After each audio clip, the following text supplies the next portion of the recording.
Why do I resist getting into alignment so much? Well, first of all, it's not as much as you think. But the reason is because what you're observing isn't all in alignment with what you now desire. So why do I continue to observe those things that I know are not in alignment with me? Well, the reason you do that is because law of attraction is responding to the vibrational habit that you've got going on. When you think a thought, you emanate a vibration, and law of attraction lines you up with that. So a thought that you continue to think, a habit of thought, which is what a belief is, or an expectation, those are happening because the path of least resistance is the river that the law of attraction runs on. In other words, if your habit is to worry about stuff, then that's your path of least resistance. It's just easier for you to do that. If you were little and someone was really negative around you, and they just pointed out this and that and this and that, and they were really observant of what's happening in the now, and they were weighing the pros and the cons and the pluses and the minuses, and let's say they were very opinionated and often pushing against something. Well, as you observe that in your very early age, it becomes a pattern for you too. And so the law of attraction is responding to the pattern that, yes, you picked up from someone else. So it seems like a good case for divorcing parents. But you have plenty of time to sort this out. And you were born with a guidance system, because even though you're standing in an observing moment, while you're observing maybe something that attracts more of what you don't want, at the same time that you in your body with this focused mind are observing that, your inner being, who remained non-physically focused even after you came here, that's who you were before you came into this body, and that's who most of you still is. So your inner being has an opinion about this moment, and you have an opinion about this moment, and your emotions let you know how well those opinions are merging or not so much. If you feel exhilarated, it's a good match. If you feel eager, it's a good match. Love, it's a good match. If you're worried, you're not matching well at all. If you're afraid, you're not matching well at all. So why do I do this so much, you want to know? Because you, like most people, give yourself a break, have learned to calibrate, to mimic, to replicate, to copy, to be like what you're observing, especially those people who are dominant around you. Most people offer most of their vibration in response to what they are observing. So the remedy for that is you have to care more about how you feel than anything in order to break the habit of negative observing, of not liking yourself or not liking others. The only vibration that your inner being has is love, and every emotion that you feel is some degree of that, all the way down to pinching yourself off into fear. So I find sometimes I get stuck between, like, say I'm in a situation and there's an outcome that I all of a sudden feel like the outcome is not going to be what I want. And I'm really getting stuck lately with, this is my intuition telling me that this is not going to go the way that I want, versus how am I, and am I now manifesting a bad reality? Here's the answer to that question. When that happens, when all of a sudden, first of all, it's not all of a sudden, it was gradual, but we know what you mean. When it bursts into what looks like more real reality, more manifestation. When that happens, how do you feel?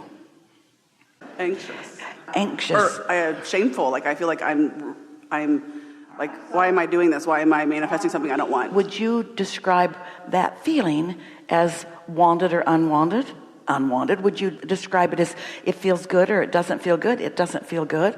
Therefore, it's not coming from the guidance from your inner being who is rooting and helping you get to what you want. It's not intuition that you want to follow. It's intuition you picked up along your physical trail that you want to stop doing. When you feel disappointed, you say, oh, is this my inner being saying don't go there? No, this is your mother. This is some worried person. This is some fearful person who cared for you and didn't want you to The most common thing is parents love you so much, they don't want you to set yourself up for disappointment. And it's so ironic, it's so law of attraction-y, that the very thing that they are saying in order to protect you from being disappointed is encouraging you to calibrate away from the things you want, which makes certain you're going to be disappointed.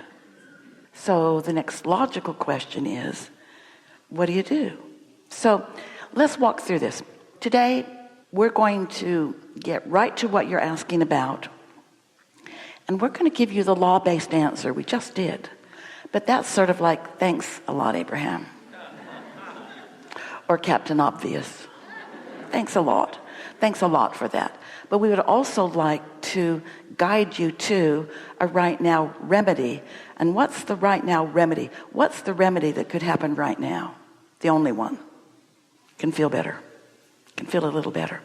When you feel a little better, your vibration has changed. When your vibration has changed, your point of attraction has changed. When your point of attraction has changed, everything about that has changed. So give us an example, if you want to, of what you were just talking about, where you wanted something and then all of a sudden you realize, not likely. Tell us about that. Like dating somebody new and feeling a connection, and then boom, feeling like them pulling their energy back. All right, so let's just freeze frame that right there. You got the scenario. Let's set that aside in a box, even write it down off on the corner of a piece of paper. What happened? And then write as best you can the emotion that you're feeling because of that experience. I don't want to say disappointment, but that's the first word. It's a good one. And disappointment isn't as heavy as you think it is. It wasn't despair. It wasn't self-hatred. It wasn't revenge. Well, that one time it was, but mostly it's just disappointment or discouragement. So you write that. So now envision or have in front of you a piece of paper, not that big, just a piece of paper, and draw a big circle that's going to contain this subject, and then write some circles around the edge. Esther puts 12 around, like the numbers on an analog clock. And then in the center, draw 2 smaller circles and write disappointment in one of them. This is where I'm starting. And because I'm aware that how I feel is an indicator of my point of attraction, my purpose of doing this process is, if I can, to improve the way I feel. So I'm not going to lie to myself. I'm not going to make stuff up. I'm not going to blame anybody. I'm not going to do anything that accentuates where I am. My purpose of this is to lighten it up a little bit by seeing if I can find any easy matches to feeling good, any easy existing matches. Because when you try too hard, you just emphasize how bad you feel. If you are really in debt and you really need a lot of money, and you write in your circle, tomorrow I'm going to win the lottery, when you don't know that or probably even believe it, it just accentuates your feeling of not enough. Or when you say, my mother will leave me her fortune, and you know there isn't one.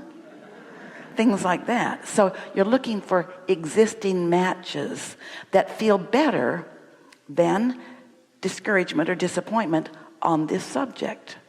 Things like, we're just going to pick your brain a little bit, and maybe some from out there, but things that are easy about that, like, this isn't my last choice, and you just never know who you're going to run into. Feels a little better. And I've defined what I'm looking for rather clearly. Little tiny writing. What we're saying is, point at it and write a word or two, and then you can think around it, because you don't need to write all of this in your little circle that's here. But I've been defining what I want for a long time, and it's worth waiting for. And something like, I'll bet there have been a lot of people who have been right where I am right now that now have a great relationship. Now, all of these are easy existing matches, because all of that's true. You're not making any of it up, but you are reaching inside of yourself, looking for easy existing matches to feeling better, not to accomplishing this thing right now, this red hot minute, because this goal of this process is not to bring a partner. This goal of this process is to feel a little better right now, period, on this subject. So then you romp around a little more. I like getting to know people. I'm a good conversationalist. You are. I'm good at hearing and reflecting back. You are. We're experiencing that right now. I'm a good comprehender. You are. We're aware of your comprehension of everything we say. I get things on deep levels. I've collected a lot of data, and I'm looking forward to this unfolding.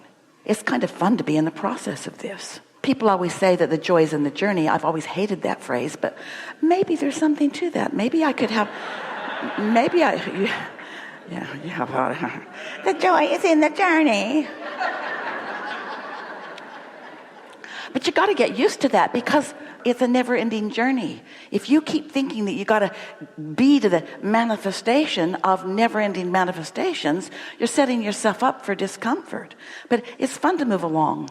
I'm looking forward to what comes next. I'm starting to feel a little bit glad that I took this time to focus here. I can feel myself lifting a little bit about this. And then you might even say, eager. You might feel a little eager. You might feel a little eager about it, or I feel eager-er. I feel eager-er.